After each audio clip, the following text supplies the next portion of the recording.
Vous avez besoin d'un espace publicitaire pour faire connaître votre société ou vos produits? Seul Guérit TV Monde peut vous satisfaire. Pour tout renseignement, contactez le 00229 91 19 10 10. Guérit TV Monde, le leader des web TV.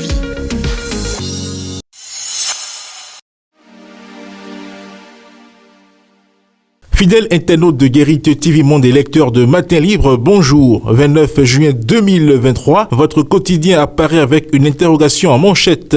SB2E, CNLSTP, que se passe-t-il sous la rupture? L'actualité ces derniers jours est faite de scandales financiers dans deux structures étatiques avec des arrestations opérées dans le rang des premiers responsables des structures concernées. Au Conseil national de lutte contre le sida, la tuberculose, le paludisme, les hépatites et les épidémies, les nouvelles qui parviennent depuis quelques jours ne sont pas bonnes. Le budget de cette structure qui était sous la tutelle du président de la République avant d'être transféré au ministère de la Santé serait siphonné depuis des années. La pratique consistait pour les responsables à s'attribuer presque tous les marchés grâce à plusieurs sociétés écrans. La goutte d'eau qui a fait déborder le vase serait la disparition mystérieuse de 80 millions de francs CFA destinés à la communication du CNLSTP. L'enquête en cours a conduit déjà plusieurs responsables de cette structure dans les liens de détention. On en était là quand la presse fait aussi état de scandales financiers à la société béninoise d'énergie électrique. Là aussi, des responsables sont écoutés, d'autres placés en détention et d'autres seraient en cavale. Des millions de francs CFA auraient été retrouvés au domicile de certains. Dans l'un ou l'autre des cas, il s'agit de responsables nommés par le régime de la rupture qui pourtant fait de l'assainissement des finances publiques et de la lutte contre la corruption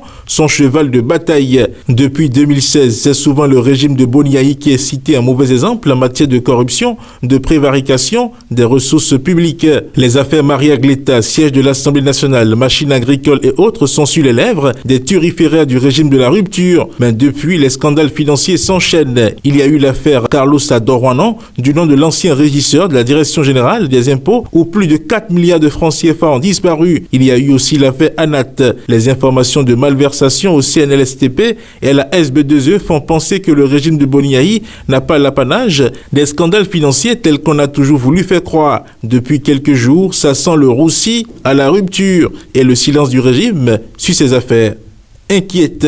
Desk environnement, économie circulaire et gestion des déchets. Quel enjeu pour un développement durable au Bénin?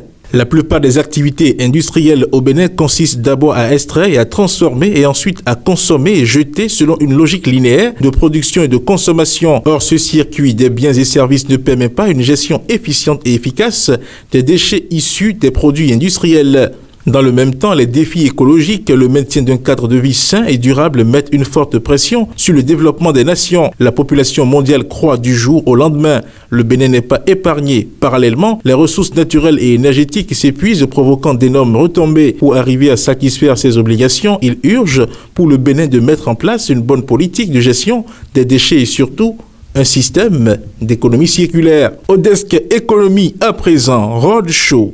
Oser le Bénin, les entreprises rennaises et nantaises conquises par la GDIZ. Le roadshow Oser le Bénin a pris fin le 23 juin 2023 à Nantes. À cette étape comme à celle de Rennes, à la veille, la délégation béninoise a su rallier à la cause de la zone industrielle de Glodjibé une kyrielle d'investisseurs dynamiques et convaincus par la destination Bénin. Pour finir, à présent, Tabaski 2023, l'honorable Midofi communie avec la communauté musulmane de Soava. La communauté musulmane a célébré ce mercredi 28 juin 2023 l'Aïd el-Kébi, encore appelé la Tabaski ou la fête du mouton.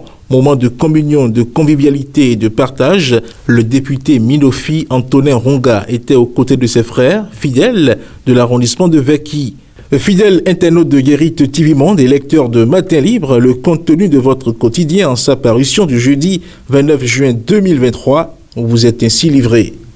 À demain.